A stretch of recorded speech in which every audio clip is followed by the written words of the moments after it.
అందరికీ నమస్తే. నా పేరు నరేష్ పిలిగుండ్ల. అయితే జూబ్లీహిల్స్ బై ఎలక్షన్లో సీఎం రేవంత్ రెడ్డి గారు అంత బిజీ ఉన్నా కూడా 4 రోజులు టైం ఇవ్వబోతున్నారు మన కాంగ్రెస్ అభ్యర్థి నవీన్ యాదవ్ గారికి సపోర్ట్ చేయడానికి. ఈ నెల 30, 31, వచ్చే నెల 4, 5 తారీఖుల ఈ మొత్తం కలిపి 4 రోజులలో క్యాంపెయినింగ్ చేయడానికి రెడీ ఉన్నారు. అండ్ బీజేపీ సైడ్ నుంచి కూడా బీజేపీ తెలంగాణ ప్రెసిడెంట్ రామచంద్రరావు గారితో పాటు మిగతా ఎంపీలు అందరూ కూడా బీజేపీ క్యాండిడేట్ అయిన దీపక్ రెడ్డి గారికి సపోర్ట్ చేయడానికి రెడీ ఉన్నారు.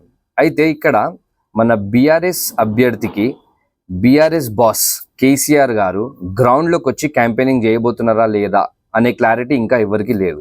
మొన్న అయినా ఎర్రవెల్లి ఫామ్ హౌస్ మీటింగ్లో అందరినీ పిలిచి క్యాంపెయినింగ్ ఎట్లయితున్నాయి ఏంది అని కనుక్కున్నారు, కానీ నిజంగానే సార్ వచ్చి క్యాంపెయిన్ చేస్తారా లేదా అన్న క్లారిటీ మాత్రం ఏడియలే.